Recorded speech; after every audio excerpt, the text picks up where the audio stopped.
this is going to be Rhone's handy dandy little guide into character creation for specifically the campaign that I'm running for my friends, which is Terra. However, it's going to be a very kind of campaign agnostic thing. There's just going to be some specific things in there that I'm telling my players to tick or not tick. This is going to be a level 1 character build, and yeah, we're going to see how it goes. I'm not expecting any viewers or anything, but I'm streaming it anyway so that I can then put the VOD onto YouTube for my players' reference and stuff. If you do find this helpful, feel free to interact or whatever. Feel free to interact regardless. So first of all, before we actually get into the guide, I just wanted to say a big thank you for Daniel Garavini for letting me use his music on our streams and stuff like that. Just huge thank you. You're an amazing dude, and I can't wait to work with you more in the future, from the bottom of my heart. And I'm super excited to see what we can do in the future. Yeah. But this video itself is about character creation for Terra. So let's hop over into the other scene here.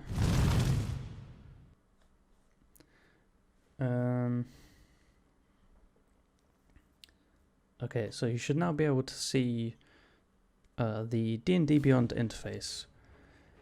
D&D Beyond is going to be the place that we're going to make our character.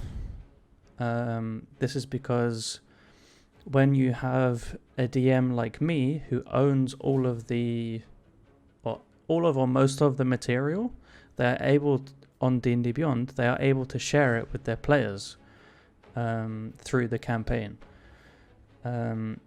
So we're going to make it through there because it just makes it easier for the players and for everyone involved to keep track of everything and to build things faster and easier. So we're going to do it through there. For character creation, we can go back to the home screen, and then you want to go under collections and my characters. I made the mistake of showing my characters or hidden NPCs that I've not disclosed to my players on the stream, so hopefully no one's watching the stream, but I'll edit that out in the VOD. So you want to go to collections and then my characters and then create a new character from there. Now I can show you guys the actual screen because I'm not being a numpty. And yeah, so we want to click standard, and that will take us to the standard way to build a character on D&D Beyond. And so I don't currently have a name, so we're just going to call this guy Joe Vlogs for now. But here's where things begin, right? So we're at the home section. This is the first part. Don't skip forwards past anything. Just do things one page at a time. When you're more experienced with it, you can go about as you want. But if you're new, just take it easy. Do one thing at a time. So for this campaign, we're going to enable all of the content sources. Enable dice rolling just because some players prefer to use D&D Beyond, others prefer not to. Up to you.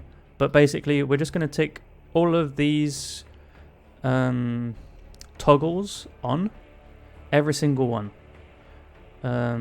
Except for this last one, which is ignore coin weight. That's for the DM only. Specifically for Terra. If you're playing another game, ask your DM. They might be able to say, oh yeah, you can tick that so that you don't have to worry about coin weight.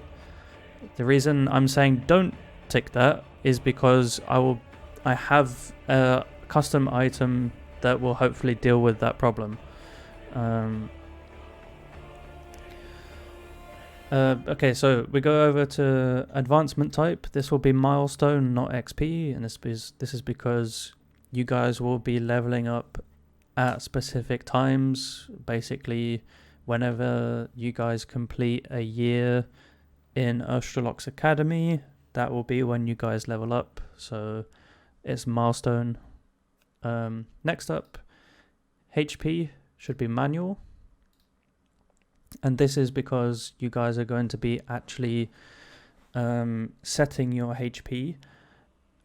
And we'll go into that in a minute. If, for example, I was to make an NPC, I would just select fixed and it just makes everything easier for me. I don't really care about giving them a custom HP because they're just an NPC, so they get a flat rate. Next up is requirements for feats and multiclasses. These need to be on.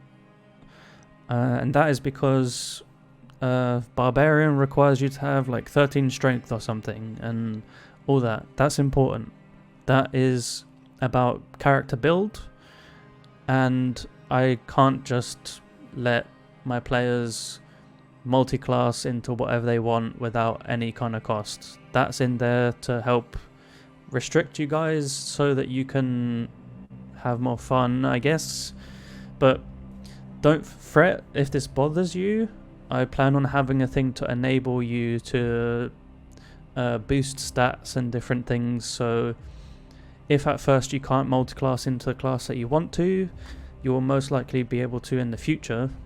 And that is because, again, the campaign is going to take course over several years, and over those years your character will either get buffer or get smarter or more charismatic or whatever.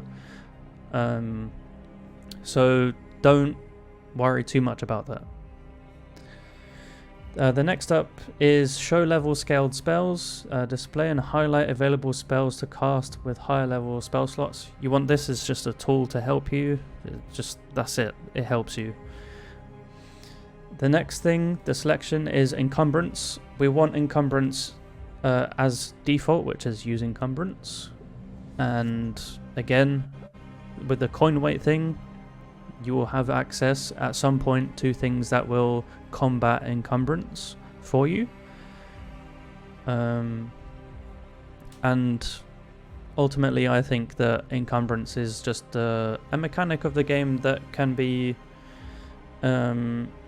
exploited to make something more fun or more challenging.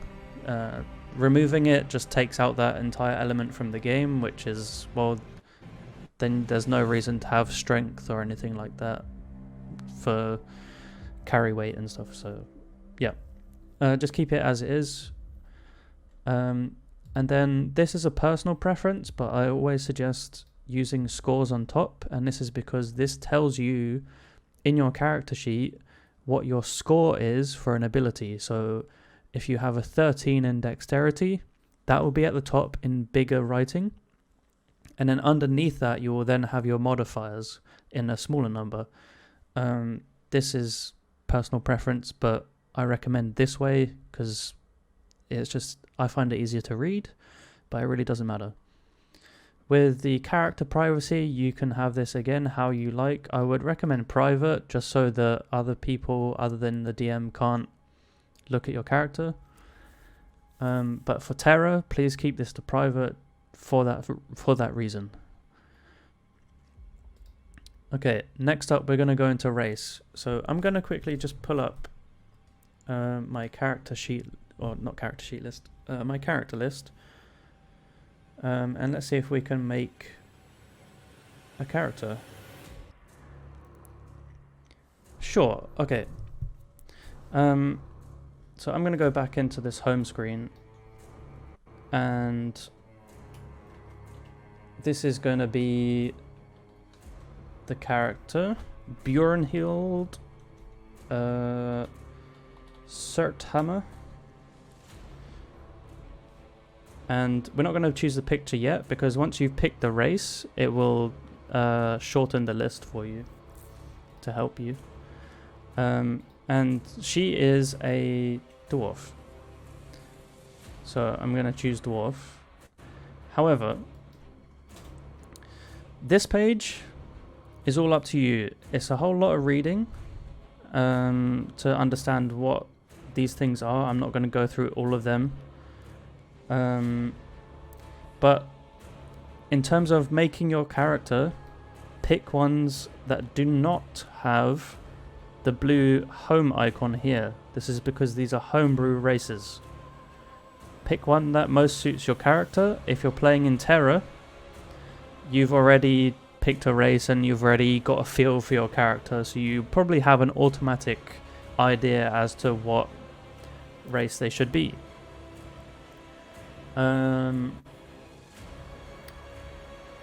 Björnhild is going to be a hill dwarf, I think. Or a mark of warding dwarf. What's that? Sure, we're just going to go with this one for now. We're not going to spend all day on it. Okay. Because of one of the settings that we've chosen at the start, I believe, in the optional features section, we now have access to the optional class features and customize your origin. Music is very epic. So in the race tab, you've got Origin Manager. Read through these and what they do, what they replace, etc. This is completely up to you which ones you want to enable or change. In the races one, I believe they're all replacements. So you can just keep them as it is. Next up, under the racial traits, you just want to keep an eye out for any of these blue icons. It's just the website telling you, oh, you got something that you've not filled out yet. And for Björnhild, she's going to use Smith's tools, and we're going to move on. But all these tabs and things tell you everything about your character from a racial perspective. Like, she can see in the dark for 60 foot, and all this other kind of stuff. This can help you choose your race, but if you're in Terra, you should already have an idea what race you want to be. But do familiarize yourselves with these, because these are the little things that a lot of people forget that can actually make a lot of difference. Like this Dwarven resilience. I have advantage on saving throws against poison and resistance against poison damage. Useful to know. Because sometimes the website doesn't fully present you with this kind of information in your character sheet. You have to scroll down and it'll be like in your racial features tab. Resistances and stuff like that, if they are from the main game, like a race like Dwarf, it will more than likely put that in your resistances area. But if it's a homebrew thing, it won't do that because the integration is not that solid. Next up, we're going to hit next because we're done with this page. And we're going to pick a class for her. Björnhild, what is she going to be? Let's go with Paladin. And again, if you got a blue icon, click it. Click for this, it's skill proficiencies, so pick whatever you think they're best at. She's going to be better at athletics and intimidation.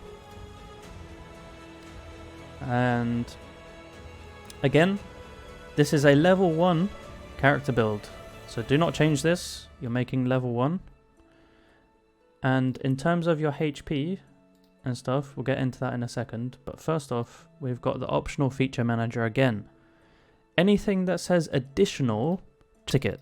It's free stuff. It's all free. Just click it all. Anything that says additional, just click it. It's free. Trust me. But then HP, right? So this is my own way of doing it for this campaign, because I am putting you guys on training wheels. A lot of you don't need it, but I kind of want it to be a little bit more fair, but I want to give you guys a choice.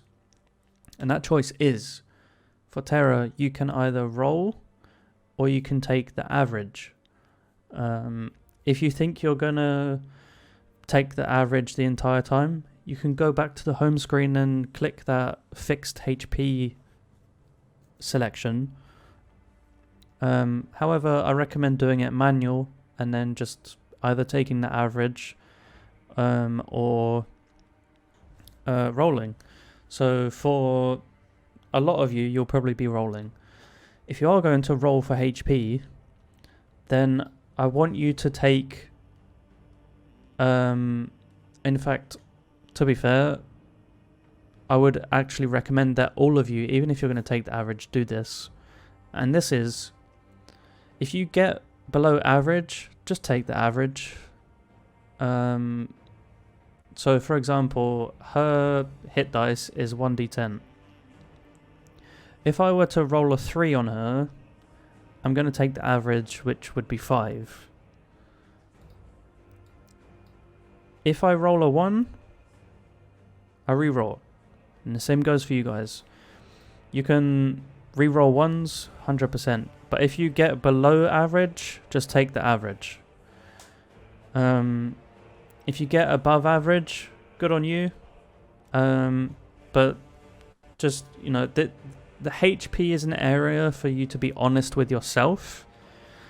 Because, you know, I can't really sit there and analyze everyone's HP and be like, oh, you took max on this and whatever.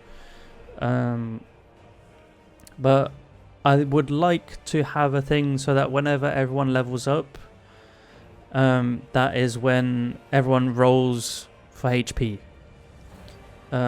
Just so that we can have a little bit of an interactive thing going. And again, yeah, if you do roll below average, just take the average for that level. So we're going to leave hers as it is.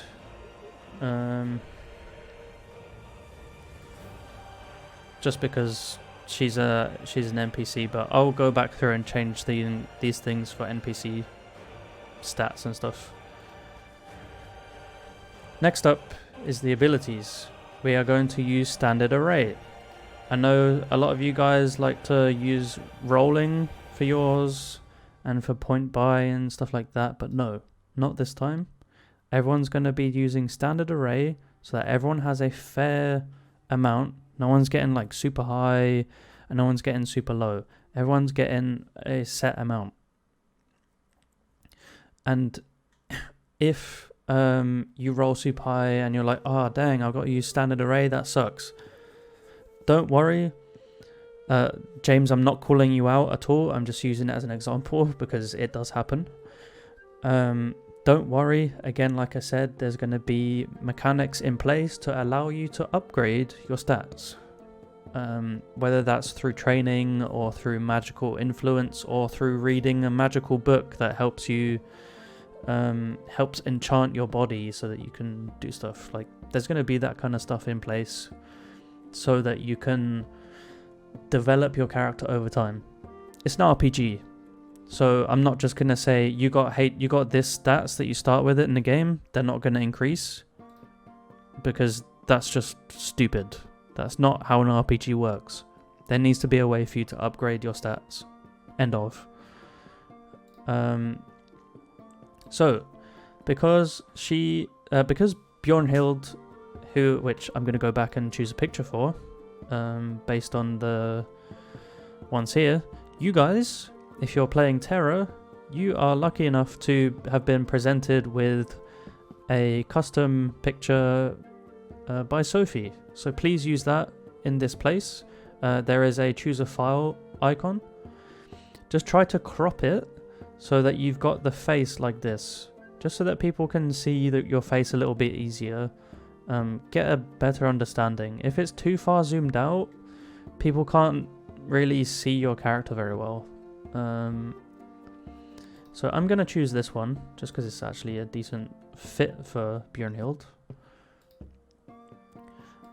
Yeah, looking good. And we're going to go back to abilities. So she's a paladin. She might end up being like a fighter at some point, or a cleric. She might cross over. I don't know. But her whole thing is that she uses a shield, heavy armor, and a flaming hammer. So what might go well with her stats for that? Well, most likely strength, right? Strength, constitution, so that she can take some hits and stuff like that. She's also a dwarf, so it makes sense. And then what's probably going to be her weakest point? Probably her intelligence, I want to say, or her wisdom.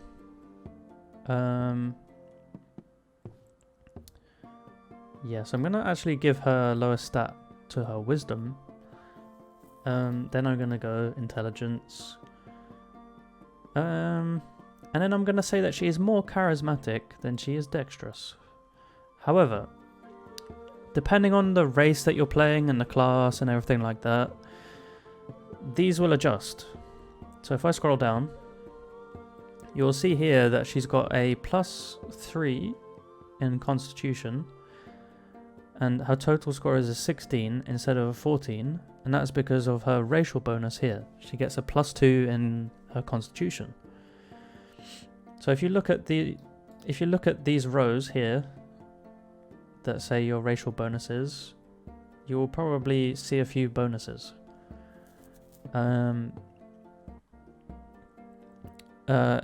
You can factor this in if you want to. It's entirely up to you. Don't be too worried. Stats basically work with the modifiers increasing every 2 points in your score. So this won't become a +3 until it reaches a 16.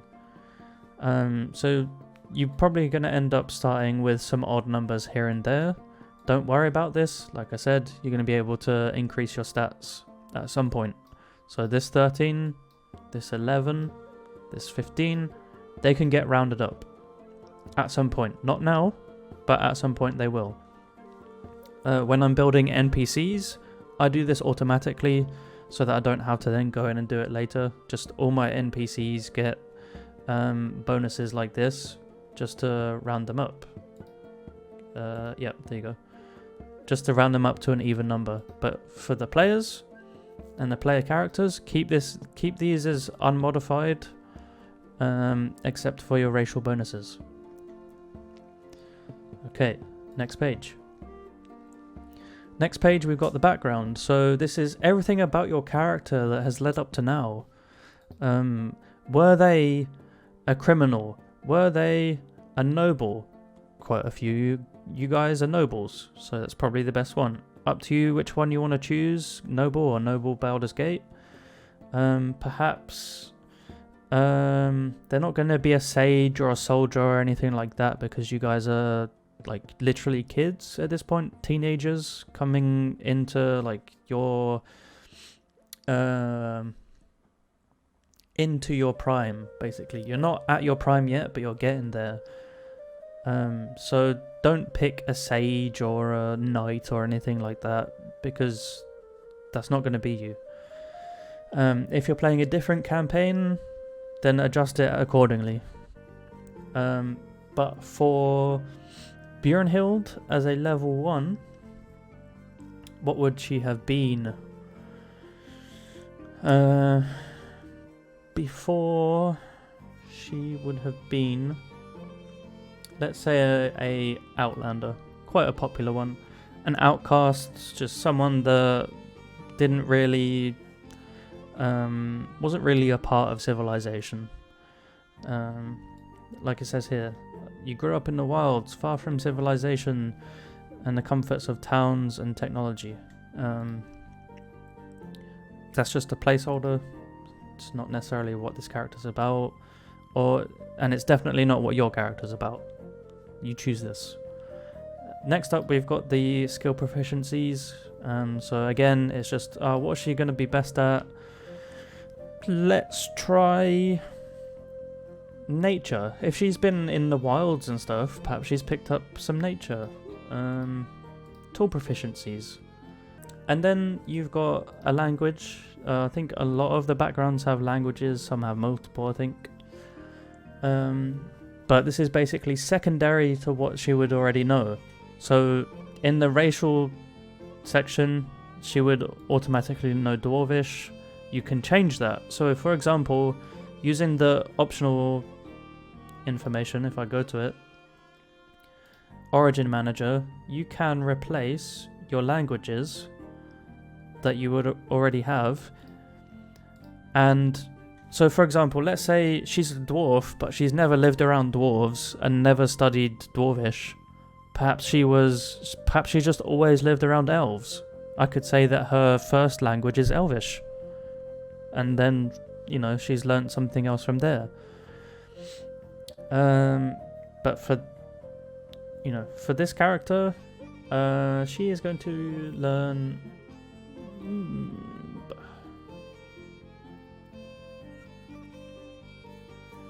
I'm going to say... Where is it?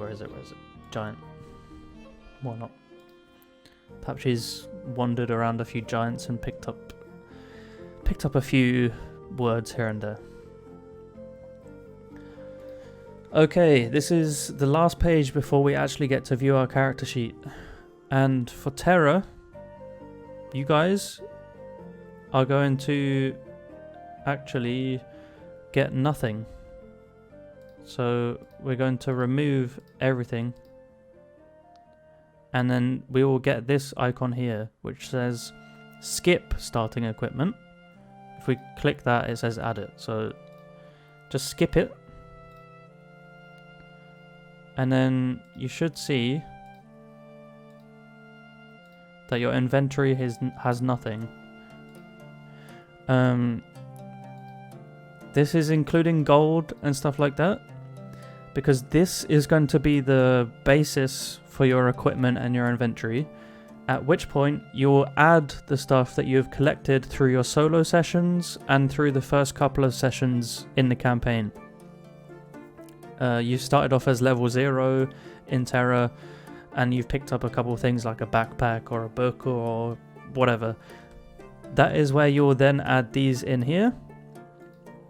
So let's say she's picked up a backpack. We'll add that, and now she's got a backpack in her inventory here. Add anything that you had written down, including gold. Basically just translate everything onto D&D Beyond, and then use this to track your inventory. They've added some new systems for storage and stuff to make things a little bit more fleshed out. It's not perfect at the moment, but it's better. If there is something that you cannot find on here, we can always make a custom entry in the character sheet. Okay, so speaking of character sheets, let's go check that out. So we hit next, and it's going to ask us what we want to do next. You don't need to export it. We're not printing it. We're not playing, at a table with, printed out character sheets or anything else. So we're just going to hit view character sheet. And then it's going to load up our character sheet for Bjornhild Surthammer. And this is where everything is. That's for your character. It's all in one place. It can be quite daunting at first. I'm not going to fully break down how to use a character sheet, because this is how to build your character. But just take your time, familiarize yourself. Everything's labeled, so just take your time. What I will quickly go over is how to add custom inventory stuff. So what we're going to do here is we're going to add items, and then there should be a custom section. Where is it? Nope, we're not going to do that. We're going to click manage inventory, and then we should have it. Equipment, add custom item. I think it's taken us to the same place, so yeah. And then what we can do is click this item, rename it, all that kind of stuff. If, for example, there's an item that you found but it doesn't quite match, you can always take that item. So if I find a hammer,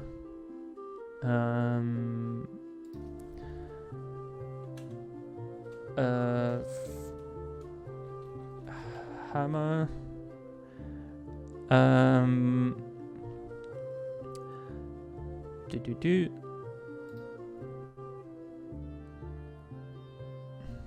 Sure, let's just select this one. Add it to my equipment. See, this is what I'm talking about with the updated inventory. Saying, well, where do you want to move this to? Is it going to go in your backpack, or is it going to be like equipped to you? Like, is it going to be over your shoulder or something like that? So we can click this, and then what we can do here is hit customize, and then we can actually say that this hammer actually has a name, and it is actually called, let's say, just Cert Hammer instead. And then that is now changed. It has an asterisk because it's custom. I don't think you can change that because it's just noting that it's a custom item or it's been edited. What you can do, I think, is override some different things. So if you wanted to actually give it a cost, like it cost you 50 gold, you can stick that in there. If for example it was silvered, you can click that and adamantine. I think this is new too, which is epic. That's really good. Because there's not actually a lot of silvered stuff on there, so you can click that and then it will be like, oh, now it's silvered. And you can change the to hit bonus, so perhaps it's a +1 weapon actually now, or perhaps you know that it weighs this amount, or all that kind of stuff. And if, for example, you're moving things between containers and stuff, I can move this hammer into my backpack and it will just go into my backpack. And then I can click it again and move it to my equipment, so then it's equipped. You can still have it equipped even though it's in your backpack. Maybe they'll change that, I don't know. They might end up toggling this so that everything has to be on your equipment, but it's fine. Remember that this won't happen just yet, but eventually you'll have magical items to attune to. You'll have a limited amount, that's fine. But yeah, I think that pretty much covers everything. So if you've got any questions for character creation that I've not addressed here, feel free to message me or write in the comments or whatever. If you're a player of Terra, just drop a message in the group chat. If you're just a viewer or whatever, write it in the comments, totally up to you. But yeah, I hope that has been helpful and cleared up a few things. Some things will get explained as we go along. As in, there might be changes or updates to character creation or character development as the campaign goes on, but we will come to that. If you are not playing in Terra, this may not be too helpful for you, so I do recommend going to some other sources. But yeah, I hope it serves some use for some people. Anyway, I hope you guys have enjoyed this, and I hope it's useful. For the next thing that's going to happen is I'm going to be releasing a little bit of an update video just on general stuff, mainly for like myself, but also about the channel and stuff. Just like a little personal kind of catch-up thing at some point, because some things have changed and it's affecting the channel output and regularity. So I'm going to put that out, and then due to my own stupidity, there is no VOD for session 2 of Terra, and I apologize. I will explain that in a different video, and I will also, in that same video, be catching up with a few things that happened, just as like a fill in the gaps rundown type thing. You can catch a little bit of an explanation at the start of session 3. However, session 3 does not have my output audio, so it does not have my player audio or the music audio or anything like that. So sadly, that video's not even 50% of what it should have been, and I'm so sorry.